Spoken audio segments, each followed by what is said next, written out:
Hi, in this video I will talk about the cave surah, starting from the verse 26. Say God is the best knower of how long they stayed there. He knows all secrets in the heavens and the earth. By His grace you can see, by His grace you can hear. There is none beside Him as a Lord and Master. And He never permits any partners to share in His kingship. So in another verse in the Quran we know that if there are two gods and they would be argue each other, and there will be chaos. So this is not likely, and the one god is also must, and like a mandatory god, it's another must that we can understand easily, we can feel easily. You shall recite what is revealed to you of your Lord's scripture. Nothing shall abrogate His words, and you shall not find any other source beside it. You shall force yourself to be with those who worship their Lord, day and night, seeking Him alone. Do not turn your eyes away from them, seeking the vanities of this world. Nor shall you obey one whose heart we rendered oblivious to our message, one who pursues his own desires and whose priorities are confused. Proclaim. So this is also important. Priorities. And priority as a desire is a dangerous. So for example, your desire can be invade and hurt people. Your desire can be capturing from others, stealing from others. So it makes people a bad person. And in the other research we see that, so if someone is so much hedonistic, they can harm others, and they may have an antisocial personality disorder. Proclaim, this is the truth from your Lord. Then whomever wills, let him believe, and whomever wills, let him disbelieve. We have prepared for the transgressors a fire that will completely surround them. When they scream for help, they will be giving a liquid like concentrated acid that scalds the faces. What a miserable drink! What a miserable destiny! So here, people who will receive this will be, they will not be believers, and they do bad things, and this is the punishment. And it is the punishment, and this is related to responsibility we have in this world, as I have previously mentioned. So in this world we have an immense responsibility, and we don't deserve it. So to have this freedom, and God gave us this chance with condition. As for those who believe and lead a righteous life, we never fail to recompense those who work righteousness. They have deserved gardens of Eden, wherein rivers flow. They will be adorned therein with bracelets of gold, and will wear clothes of green silk and woad, and will rest on comfortable furnishings. What a wonderful reward! What a wonderful abode! Set for them the example of two men. We gave one of two gardens of their grapes surrounded by date palms and placed other crops between them. Both gardens produced their crops on time and generously, for we caused the river to run through them. Once after harvesting, he boastfully told his friend, I am far more prosperous than you, and I command more respect from the people.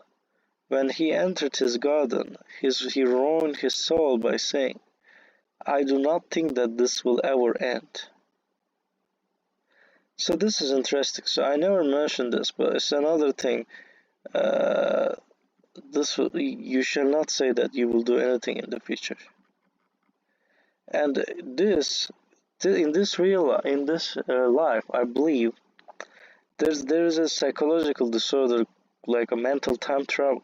It's not like a psychological disorder, but like you're going back in time, and what would happen if you do this and do that in that story. And that type of thinking, as you guess, is a sick. It's like a daydreaming, like something you lost someone, you lost maybe. It doesn't have to be so. So for example, because in our brain, we figuratively say we can do it with that person. We make a lot of plans, and our brain is working on to carry out and think about those plans. However, we won't know it can be certainly happen, and then it becomes traumatic for them. So you keep planning at that time, and there are neurons, and it makes it like a so good reality, so much reality stimulates you. But in fact, once it's destroyed, then you feel trauma. You feel it's gone. So to not to feel that, we should say that if God allows every time, and when we plan, so we will think flexibly, and it helps us to feel better, not having like a rumination, keep thinking about those things. Moreover, I think this is it. I do not think that the hour will ever come to pass. Even if I'm returned to my Lord, I will possess a better one over there. So it's also another egoist sentence. His friends said to him as he debated with him, "Have you disbelieved in the one who created you from dust, then from a tiny drop, then perfected you into a man? As for me, God is my Lord, and I will never set up any other God besides my Lord. When you entered your garden, you should have said, 'This is what God has given to me.' No one possesses power except God."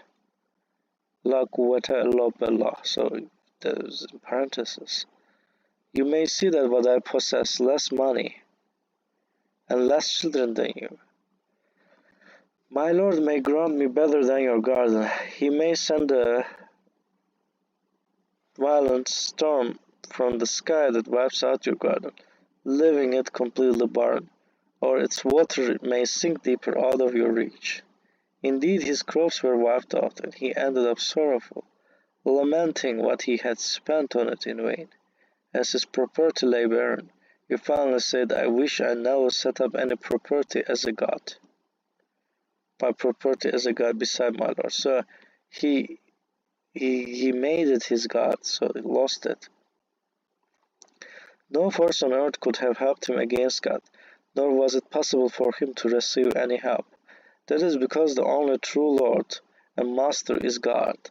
He provides the best recompense, and with him is the best destiny. With him is the best destiny is perfect sentence, and without God we have only destiny in the hell, because we have started this game, and we are in this game, and we accepted the rules and conditions, and we are playing accordingly.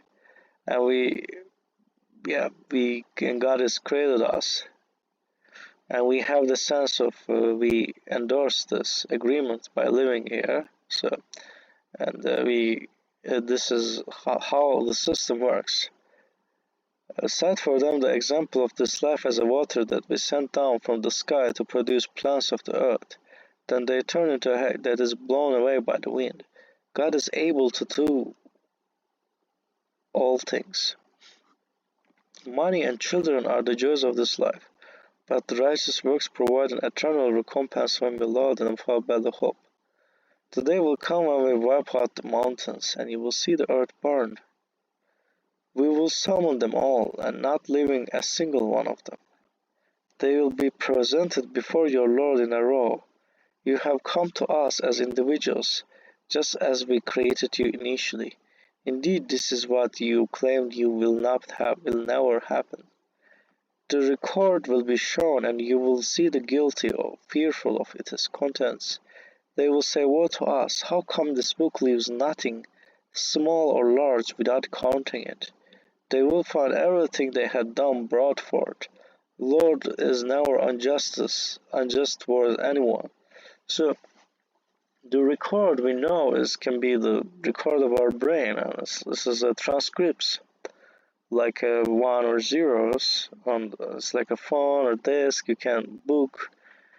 So it's like a, and now we know that all our memories can we bring it back? And it's not getting lost. It's changing something else, and God can forgive us indeed easily. But yeah, so we have also sins there with negative scores given by God. So, and maybe, and as mentioned in the Quran, and we have numbers for every behavior, what we did, so the positive and negative. So that's why believers should be careful, and they should try to be a better person every day. And but if you don't believe, actually, some say that it's so scary, God is counting it. But in fact, this is so scary, God is not counting it. And people will harm you, will be innocent. Can you imagine this?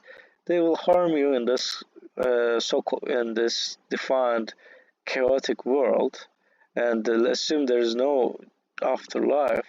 If you are a good person, you don't like it. You don't want it. You want it if you are only a bad person or sometimes doing sins, and you want to have the freedom of committing sins. And you don't have to feel like a God is revengeful or something like that. It's something that it is equal to what you harm. And God is indeed merciful, and someone should try to change and shouldn't be the bad person. And we can feel our compass, we can feel the right and wrong, and we should always be patient and good. And that's all I want to say in this video, and thanks for watching this video. And God knows better.